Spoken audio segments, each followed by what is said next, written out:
Makeup আর্টিস্টদের কাছে সাধারণত দু ধরনের ক্লায়েন্ট আসেন।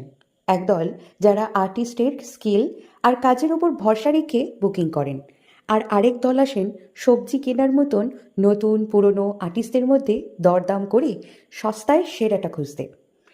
সমস্যা ক্লায়েন্টকে নিয়ে নয়, সমস্যা দৃষ্টিভঙ্গি নিয়ে। একটা প্রফেশনাল মেকআপের পেছনে থাকে একজন আর্টিস্টের বছরের পর বছর শেখা পরিশ্রম, স্কিল আর খাঁটি প্রোডাক্ট নলেজ। শত শত ক্লায়েন্ট নেওয়ার থেকে দিনে একটা ক্লায়েন্টের মেকআপ করে তার মুখে হাসি ফোটানোটাই আমাদের আসল আনন্দ। আমার ইন্ডাস্ট্রিতে কাজ করার 7 বছর হয়ে গেল, তবুও আজও শিখছি। আবার আজকের অনেক নতুন আর্টিস্টদের হাতেও অসাধারণ প্রমিসিং। তাই আপনাদের কাছে একটাই অনুরোধ, বাজারে ওই দর দাম দিয়ে কোনো আর্টিস্টের কদর করবেন না, তাদের মনোবলটা ভাঙবেন না। আমার মতন আর কোন কোন মেকআপ আর্টিস্ট এই অভিজ্ঞতাটার সাথে রিলেট করতে পারলেন? ভালো লাগলে ভিডিওটা বাকি আর্টিস্ট বন্ধুদের সাথে অবশ্যই শেয়ার করবেন, এক্সপিরিয়েন্স শেয়ার করবেন। দেখা হচ্ছে পরের ভিডিওতে। Till then, tata.